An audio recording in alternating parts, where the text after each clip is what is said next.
The X-Zone Radio Show with Rob McConnell is largely an opinion talk show.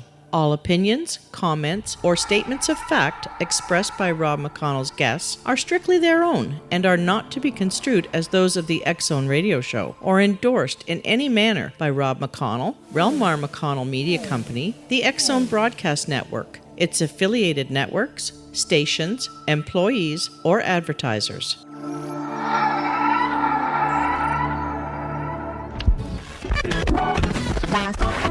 All Hit Radio.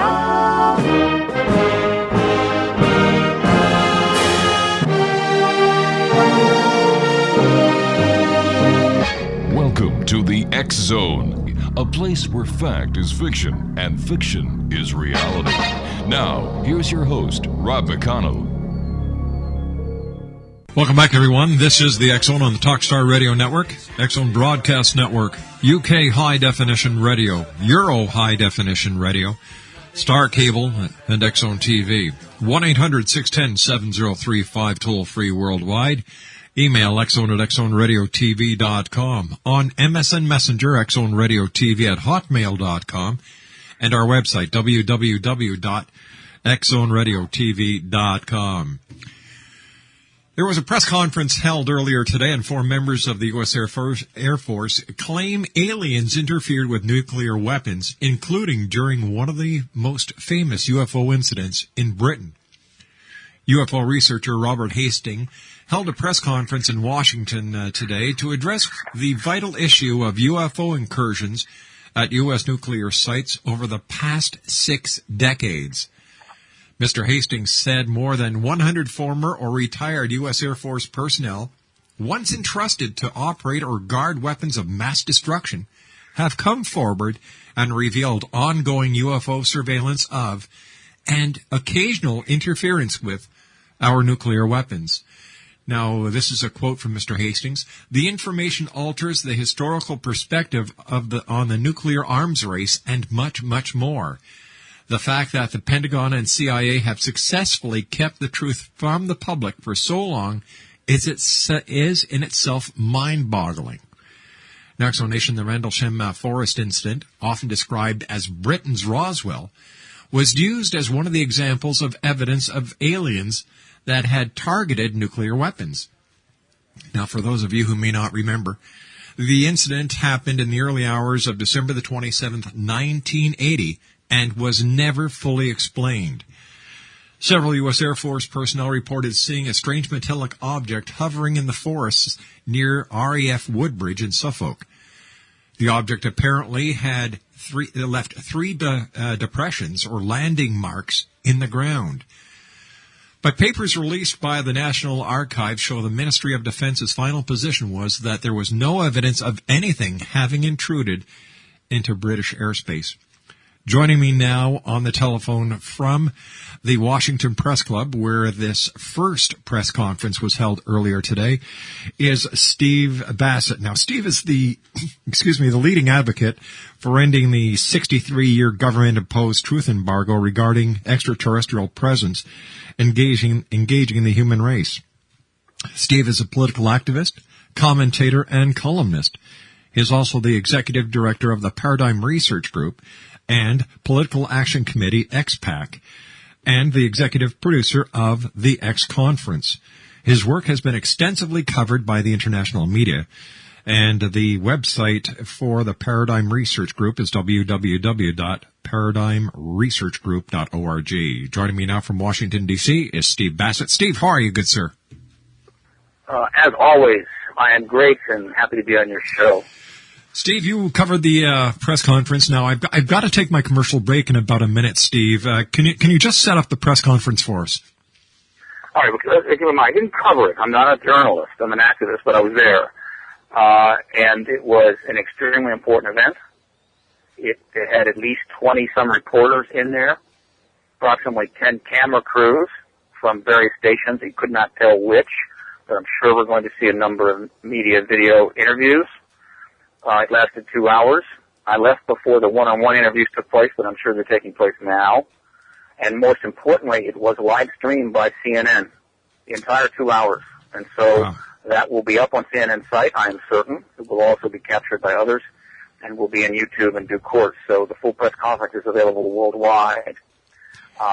And I have much to say about it, but it's one of the most important press conferences on the subject ever held, and it could generate some substantial downstream impact. All right, Steve, please stand by. You and I have to take our first commercial break. We'll be back in 2 minutes. Steve Bassett is our special guest. He's the executive director of the Paradigm Research Group, www.paradigmresearchgroup.org. We'll be back on the other side of this break. Don't go away.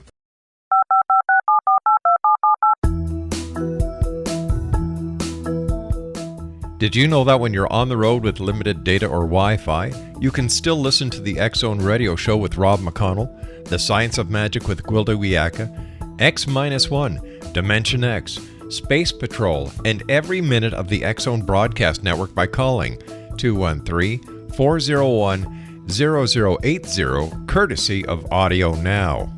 No smartphone, app, or internet needed. It saves your data plan, and it's free if you have unlimited minutes. Call 213-401-0080 to listen on any phone, anytime, anywhere. Remember 213-401-0080 for the best of the paranormal, parapsychology, and sci-fi radio programming anywhere, 24/7, 365. Hi everyone, Rob McConnell here, and I wanted to spend a moment on internet streaming. Everybody has heard about internet streaming, but not many know much about it. Did you know the internet streams just about everything? Movies. From new releases to old classics. TV shows. Almost every show, every episode, and much more. But the question has always been, how do you do it? Well now, thanks to the folks at 123 Ready TV, I have the answer for you. They have developed a simple program app, 123 Ready TV, that you install on your Windows PC, Android smartphone, or Android tablet that can have you streaming like a pro in less than 5 minutes. You truly won't believe how much is available or how easy it is to do until you try. And for a one-time cost of only $19.99, this product is a real winner. To learn more about 123 Ready TV, visit our website at www.xzbn.net.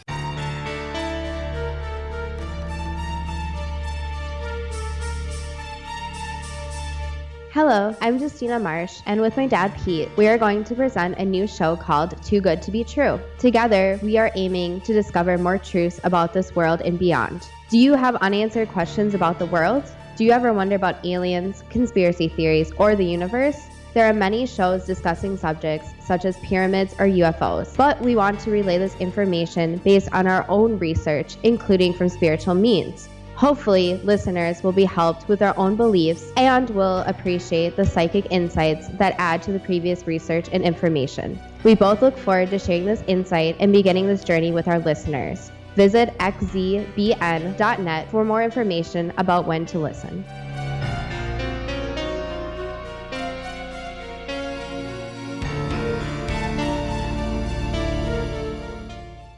Steve Bassett is my very special guest of this hour. Steve has just come out of a press conference in Washington, D.C. that was held at the National Press Club. And the press conference was with reference to members of the United States Air Force coming forward and saying, hey, listen, aliens interfered with nuclear weapons. Joining me now from Washington, D.C. is Steve Bassett, who is the executive director of the Paradigm Research Group. And Steve, who was in attendance at the conference, giving the press conference, and was there anything that really shocked those in attendance? Well, all right, the conference was put together by Robert Hastings, who is the author of UFOs and Nukes, an extremely important book that lays all of this out in obviously a much more comprehensive fashion. But of course, along the way, he had to interview many witnesses related to that subject, including a number who have come forward in the past. And that opened up the door for putting together a press conference with a number of the key witnesses, coming before the media. He put this conference together with the assistance of Captain Salas, one of the key witnesses. It was reasonably well promoted in advance, got substantial advance coverage, more than I've seen in a long time, and as a result, substantial reporters were there, at least 20 and 10 camera crews. the long and the short of it is that Lieutenant Colonel Dwayne Arneson, let me see what is Commander Bruce Fernsmacher, Lieutenant Colonel Charles Halt, researcher Robert Hastings, Lieutenant Robert Jameson, and Command Navy Chief Patrick McDonough, Deputy Missile Crew Commander Jerry Nelson, and Captain Robert Salas, all who over the years have been involved in incidents in which UFOs, in some cases hovering 100 feet to 300 feet off the ground, clearly discernible in terms of shape, with flashing and rotating lights, and discs running between approximately 30 and 50 feet in diameter, engage nuclear facilities, and in most notably, affected nuclear missiles by shutting them down. Not destroying them, but shutting them down. They were later turned back on and were functional. These are extraordinary events. They've been known to the UFO ET research community for some time. They've gotten publicity. The initial publicity in the modern era comes when Bob Salas comes forward courageously.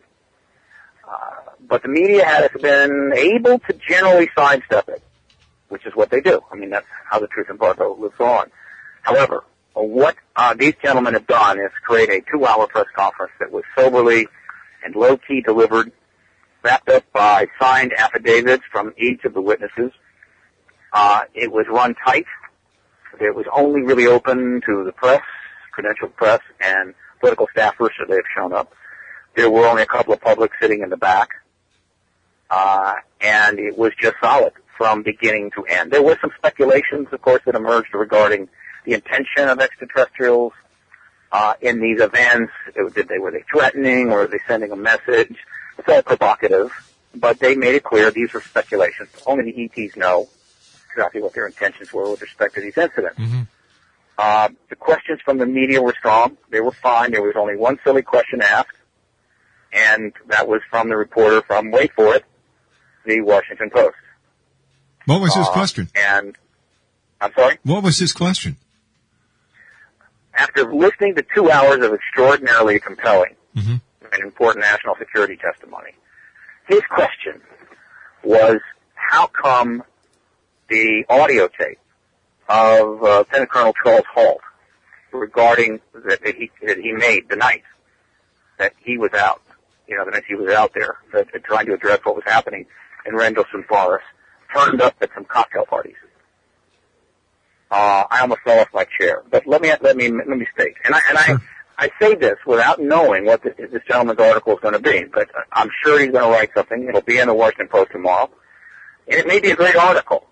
But if it reflects that question, then it sadly reinforces the fact of the huge tragedy that the Washington Post, the well-known and established political paper of record in America, has utterly failed its readership and the American people by an abysmal coverage of this issue. It's an absolute journalistic disgrace that I do not think they can ever possibly live down. And I don't think even the great Bob Woodward can save them. And he's never covered the issue. But who knows? Maybe this guy read an article. But that was the only ridiculous question. Let me point out that Charles Halt got up there and laid that question completely to rest, made clear what happened, how that happened, and left him absolutely no wiggle room to work off of that. And he asked it in a rather smug way. Again, I reach out to the Washington Post and say, please, for the sake of your legacy, for the sake of all the good you have done over the years, and the paper has done some great reportage, end your complicity in this truth embargo and stop acting like idiots and start covering this issue with solid reportage. It's still not too late. Steve and I had Peter Davenport on the show last week, and Peter was saying the biggest problem with UFO, the UFO field right now is that there are not enough qualified investigators hitting the streets, pounding the pavement to get the investigation information that is so critical, that everything is done electronically, sitting behind a desk now. Well, let's understand something. With almost no exceptions, all the investigators that have been in this field have not been paid. Yeah. There's no money. There's no research funding. There's nothing. These people have gone into their own pockets. Now some of them have gone bankrupt. Some of them have destroyed themselves over this issue. And so while I appreciate, why isn't there, think tanks? Why isn't there highly paid investigators? The government has embargoed this issue for 60 years. It has made it a national state policy that there's nothing here. And they've even gone so far as to undermine the issue, embarrass the people in it, ridicule it, plant silly articles and tabloids that the government founded through the CIA.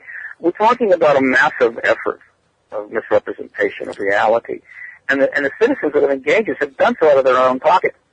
And so, I wish there were millions and millions of dollars, but there isn't.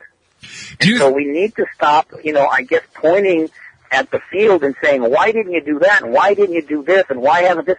And just point at the real problem. The real problem is a state political policy that the acknowledgement and the development of a collective understanding of an extraterrestrial engagement is not to be permitted under state policy.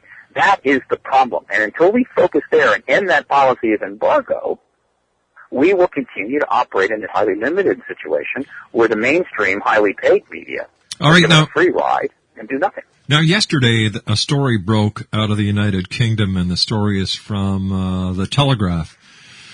The headline is, UN to appoint space ambassador to greet alien visitors. Let me see. A space ambassador could be appointed by the United Nations to act as the first point of contact for aliens trying to communicate with Earth. Mazlan Othman, a Malaysian astrophysicist, is set to be tasked with coordinating humanity's response if and when extraterrestrials make contact. Aliens who landed on Earth and asked, "Take me to your leader," would be directed to Mrs. Othman. Is this a sign of the times? Is this a sign that, more and more people are saying, what's the truth? That you've got the United Nations now jumping on board? Well, yes. What's in a few words, what's going on is that the embargo is in its last days. Mm-hmm. A growing number of people know this. Some have known it for some time. And obviously it's a big deal. And there are many, many institutions out there who have much to answer for, who want to be involved in the issue appropriately, whether it's the Air Force, the Navy, the Army, the CIA, the Catholic Church, the UN, political parties, you name it. And what they're doing, and scientists, mainstream scientists that don't want to be looked at as like, gee, how'd you miss that, like Stephen Hawking? What they're doing, without, again, I guess, putting themselves at too much risk, is they're positioning themselves. They're putting out little statements, or they're taking measures, such as many of these countries that are releasing thousands of UFO files, to position themselves to the extent they can on the right side of the issue, on the side of the angels, as it were. And the UN, poor UN, which has been marginalized by the Cold War, dominated Security Council, which has been allowed to degrade, to become corrupt, been underfunded and ridiculed by the right in America mostly, but from other directions, is sitting up there and knows full well, there are plenty of people in the UN that know there's an ET presence, and it's thinking, gee, we ought to be the ones that are sort of engaging this on behalf of the planet. The ETs didn't come down here just to hang with the Democratic Party or the Catholics. They are engaging the entire human race, but we're just neglected. And so this is a small measure on their part to sort of raise their hand and say, don't forget about us. Right. And while it's not significantly impacting in terms of the issue, it is important in that it's going to raise a number of news stories. This is an easy news story. Now, most of the news stories are a little bit silly, and they're mischaracterizing what happened. I mean, they essentially are saying, look, this issue seems to be increasingly in the public's awareness, and we do have an outer space affairs office, and so we're going to designate the person as kind of a go-to person if things go wrong. Nothing unusual about that. So you combine that with the repeated statements by the Catholic Church, that the ET issue is not a problem for them, the fact that they've held now 2 exobiology conferences in Rome, one at the Vatican, one nearby. When you look at the Royal Society of London holding an exobiology conference shortly after the Vatican's conference, the statement by Stephen Hawking, yeah, ETs are almost certainly out there, but don't talk to them. These are all positioning maneuvers. All right, stand by, Steve. Steve, yes. We've got to take our commercial break with the news. Please stand by. Exonation, Steve Bassett is our special guest this hour. He is the executive director of the Paradigm Research Group. Their website is www.paradigmresearchgroup.org. And we'll be back on the other side of this news break as the X Zone continues from our studios in Hamilton, Ontario, Canada. My name's Rob McConnell. Don't go away. This is the X-Zone Broadcast Network, broadcasting worldwide on broadcast affiliates and satellite program providers, including CNN Broadcast Network, Sirius Satellite Network, Star Media, Good News Radio Network, Angel Broadcast Network, Wiki Broadcast Network, and WPBN TV. For more information on the X-Zone Broadcast Network, visit us at www.xzbn.net.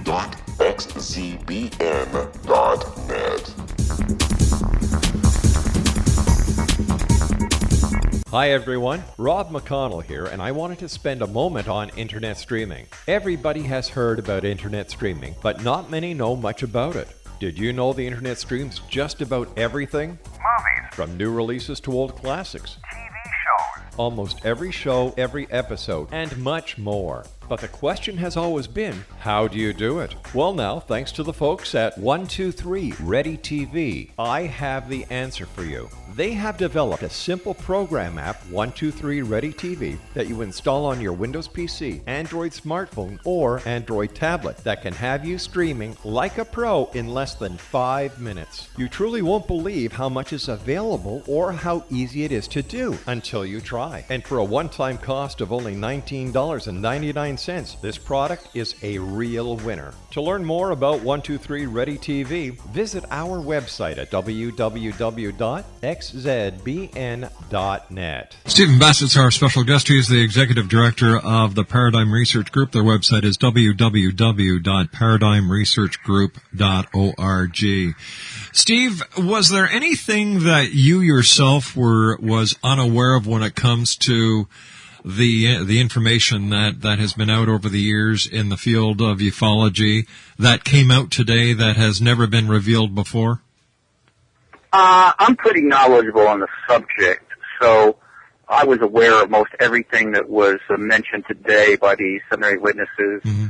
However, I'm pretty sure that most of the reporters in that room were hearing it for the first time, which is fine. You know, it's pretty powerful stuff. Yeah.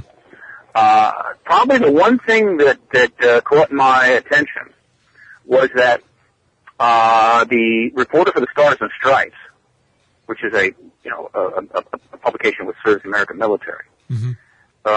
Asked Robert Hastings if there had been any recent sightings since the ones that were being mentioned in this press conference. I think that went up through 1980, and Robert mentioned that there had been a number. 2007, 2003, and several others that he was aware of and was researching. And the reason that those were not included in today's press conference were that the people involved, in almost every case, were still serving military. And they are not prepared to come before the public until such time as they leave the military. So what he was saying is that incidents in and around nuclear facilities involving a ET craft are continuing to go on. Now, the other thing I want to mention, this is very intriguing. Both Robert Salas and Robert Hastings made it clear in their presentation that they personally believe that these events are fundamentally not hostile. Now, the other 6 gentlemen there were not so committal. They kind of stood down from those speculations. I think the sense I got was that they may be leaning that way, but they're not prepared to make a definitive speculation. And this was asked and brought up by several of the reporters. And it's a non-trivial matter. What are the intentions of the ETs with respect to this? And obviously, if we weren't living under a truth embargo, this would be a wonderful debate that you would be seeing all over the television, perhaps in the colleges and universities, where people would be interpreting this evidence and events and saying, well, what do you think their intention is? But of course, those debates don't take place. But you've got to don't happen. There's a lot of difference of opinion within even the organizations like the United Nations. For example, if we look at the Outer Space Treaty of 1967, UN members agreed to protect Earth against contamination by alien species by sterilizing them. Like, that doesn't sound like a very nice way to welcome anybody. Well, we understand that was a long time ago. I think their principal concern was, there's evidence of the existence of life in space, that it can actually move through space and certain forms, panspermia. Yeah. And, there's a legitimate concern about possible contamination. We're sending probes out. We're bringing some back from engaging comets, from engaging the moon and Mars. Well, actually engaging the moon. We may eventually bring probes back from Mars. But that's what that was about. It wasn't like, if any ETs would have to sterilize. But, it's fairly crude. I mean, you wouldn't see something like that today. The fact is that you can be assured that behind the truth embargo, behind the facade, there are highly sophisticated groups within our military intelligence world and within the military intelligence world of the United Kingdom, but certainly China and Russia, who are thinking about and developing protocols to deal with full open contact should it take place. And the linking is highly sophisticated. Obviously, we know nothing about that because if they were to allow such thinking to come forward, it could bring the truth embargo to an end, and they're not ready to end it. All right, but I'm not concerned about our sophistication in the matter, only that the public has been denied involvement too long. All right, you said a few seconds ago, should alien contact? Why would you say that if you were so sure that they are here, and even when talking about the military and what they might do, why would you use should alien contact? Yes, that is let me clarify, you're right. I'm glad you caught that, Robert. What I meant by that is should full open alien contact take place, where it's not, in the middle of the night, one-on-one between a human and ETs, or events that are taking place that are not out in the open, but rather open, acknowledged contact. Ships in the skies, people know it. Engagement between ETs and government, people know it. That kind of contact. Believe me, there's plenty of contact going on, but I refer to that. That's when we're beyond disclosure. We're now in the post-disclosure world. We're now in the post-open contact world. That's another major step forward. And what I'm saying is that I can assure you, down in the deep recesses of the military intelligence world, highly sophisticated thinking and protocols are being put together to deal with that situation when it comes around. So these things you see happening on the surface, the odd thing by the UN, statements in the past, that's all it's not substantive really. It's part of the mirage that has been created in order to service the truth embargo. But how can the government agencies cover up such sightings as the Phoenix Lights? Like, thousands of people saw it, and yet here we are several years later, and it's basically been forgotten. Well, they didn't cover it up. The truth embargo is a highly sophisticated management program. I mean, they can't quote make the ET secret. They're all over the place. They can't kill all the witnesses off. What they had to do, and it wasn't easy, but they had plenty of money and basically carte blanche during the Cold War. What they had to do is to ghettoize the issue. This is a very, very useful and highly effective tool. Is if you can ridicule it, isolate it, ghettoize it. In this case, the walls were not made of bricks; they were made of ridicule. Then you can prevent it from becoming an accepted and appropriate consensus.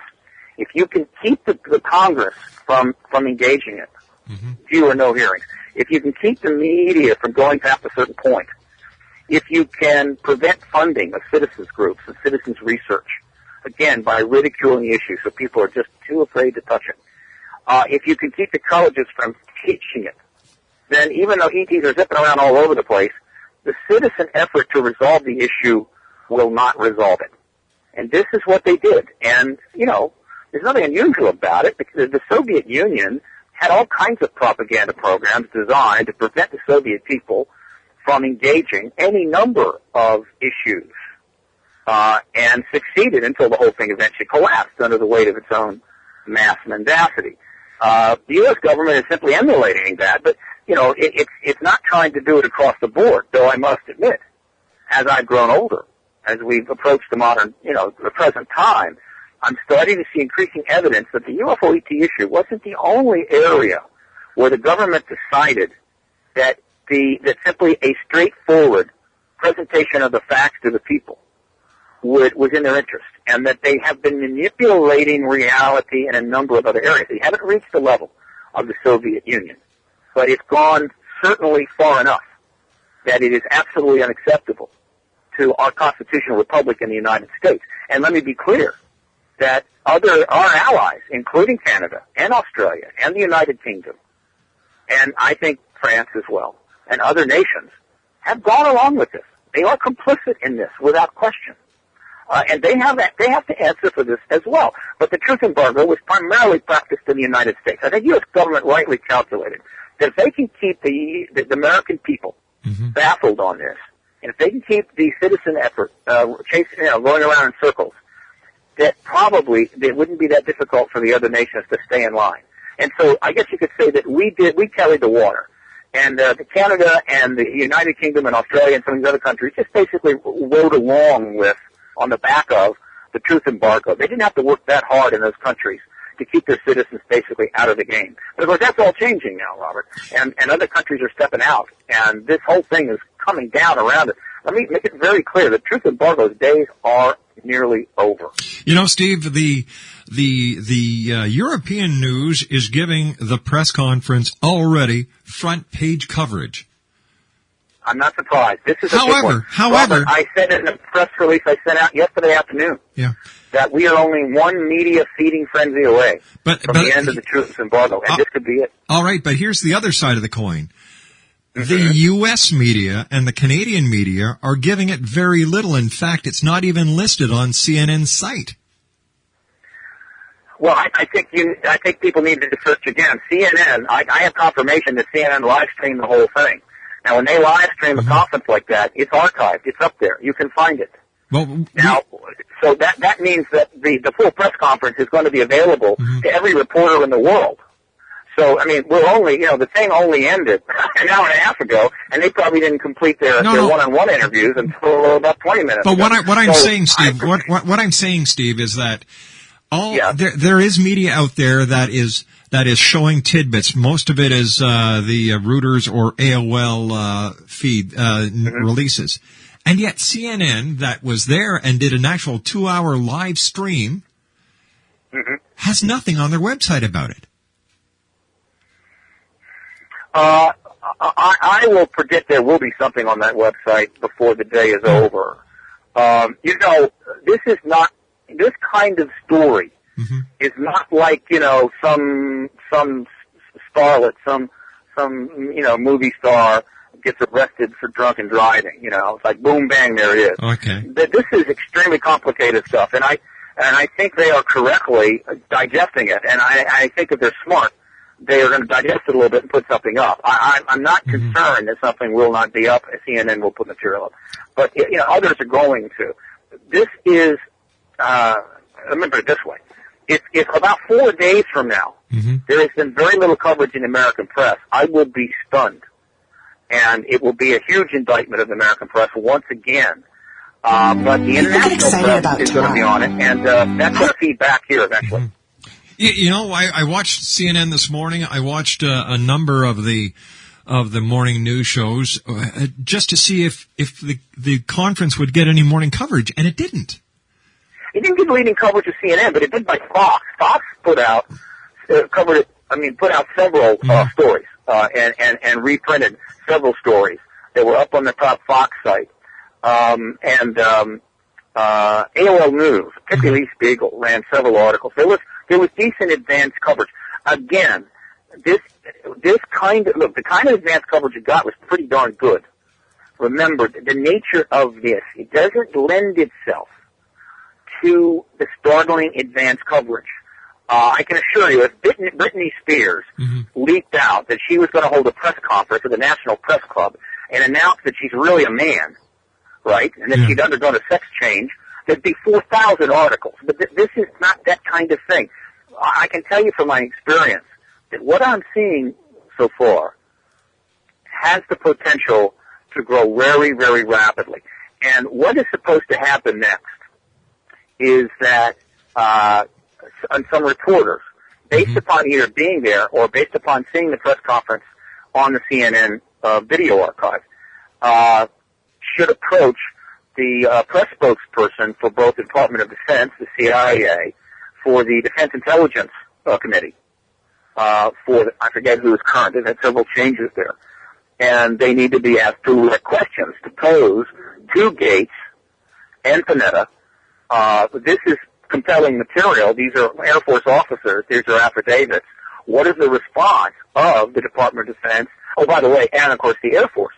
Now, let me be clear. One of the reasons the truth embargo, one of the principal reasons the truth embargo has lasted so long is not because, people in these levels of power, like Secretary of Defense and Secretary of Air Force, are brilliant at deftly dancing around such questions, because they're not.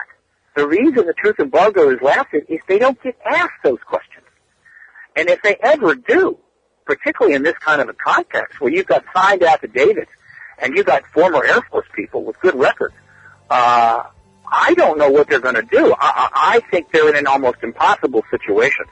And the press has its limits.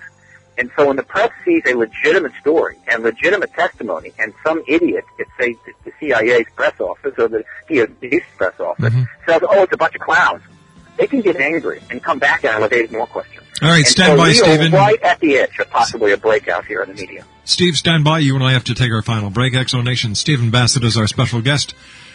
www.paradigmresearchgroup.org. That's www.paradigmresearchgroup.org. I'll be back on the other side of this commercial break as we wrap up this hour here in the X-Zone from our studios in Hamilton, Ontario, Canada. My name is Rob McConnell. Don't go away. This is the X-Zone Broadcast Network, broadcasting worldwide on broadcast affiliates and satellite program providers, including CNN Broadcast Network, Sirius Satellite Network, Star Media, Good News Radio Network, Angel Broadcast Network, Wiki Broadcast Network, and WPBN TV. For more information on the X-Zone Broadcast Network, visit us at www.xzbn.net.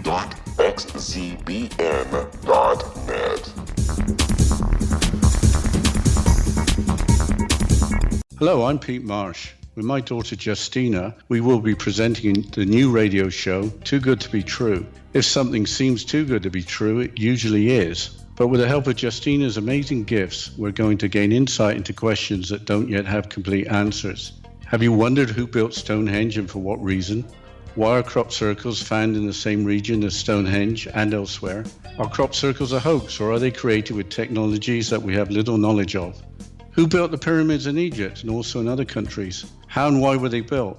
Was the Titanic switched with the Britannic as part of a gigantic insurance fraud, or for more insidious reasons?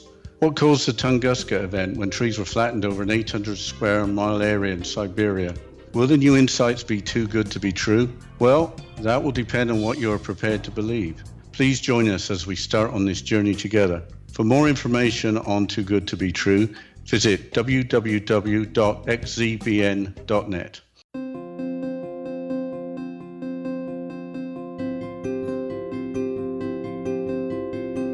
Dreams are our personal gateways into infinite wisdom. Don't miss shamanic counselor and indigenously trained dream decoder Sandra Corcoran's inspiring book, Shamanic Awakening Between the Dark and the Daylight.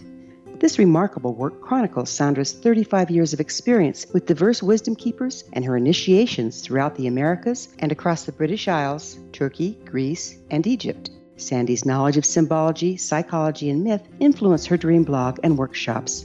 Sandy offers private tarot readings, international journeys, a meditative CD, as well as her book, Shamanic Awakening, to encourage you as you navigate this earth walk, creating a deeper connection to yourself and all that is. Find this and more at Sandy's website, starwalkervisions.com.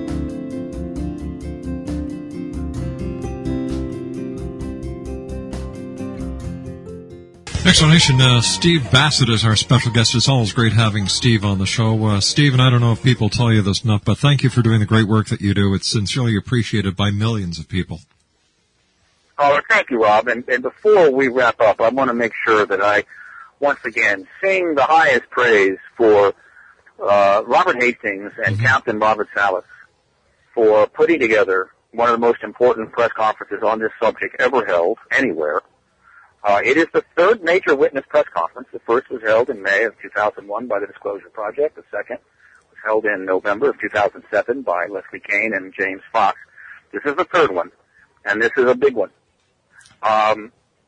And let me also mention that right now there are 3 books recently out. I mean, these are books within the last, 12 months, and sooner, that in and of themselves, if they were read by any editor or reporter uncompromised on this issue, should be enough to launch multi-part series in papers all across the country. And I'm referring to Robert Hastings' UFOs and Nukes, then Leslie Kean's UFOs, Generals, Pilots, and Government Officials Speak Out, with a foreword by John Podesta, and a book that will go on sale in a couple of days. Just went on sale. I'm referring to AD After Disclosure by Richard Dolan. These 3 books alone are more than enough to make it clear to any journalist that the biggest story of all time is breaking right now underneath their nose. And it's time to get on the side of the people and start bringing this information out. And so my hats off to Bob, and we're going to support the media coverage of this to the extent we can. So we've got about a minute left, Stephen. First of all, why do you think the government is so paranoid that the people of this planet find out the truth? Paranoia is probably not the word. It's a mixture of arrogance. It's a mixture of overcaution. They know that half the people probably in the world right now already know the ETs are real, and within the context of their education and background. 20% in a poll by Gallup. No, I think Gallup. Yes, that believe that ETs are actually living amongst us. I don't know if that's the case, but that's a profound statement. No, this is a highly complicated, hugely geopolitical maneuver that is overdue. It should have happened. It couldn't happen before 91. There's no way that anybody inside military intelligence community was going to sell disclosure while there were 40,000 actually 80,000 nuclear warheads at the peak, active and ready to be launched across the poles between the Soviet Union and the United States. They just weren't going to do it. And so the disclosure of that wasn't even possible until after the Cold War ended. So we're really only 19 years into the period when disclosure should have happened. It's not an inordinate amount of time. But the fact is that it's a complicated world. Steve, there's a lot of considerations, and they just haven't done it. But I can tell you, they're running out of time, Rob. It's going to happen and happen soon. We've run out of time, Steve. Thanks very much. If there's anything important that comes up, give me a call. We'll get you back on as soon as we can. Take care, good buddy. Absolutely. All right. Bye-bye now. Steve Bassett, www.paradigmresearchgroup.org. And I'll be back on the other side of this break. Don't go away.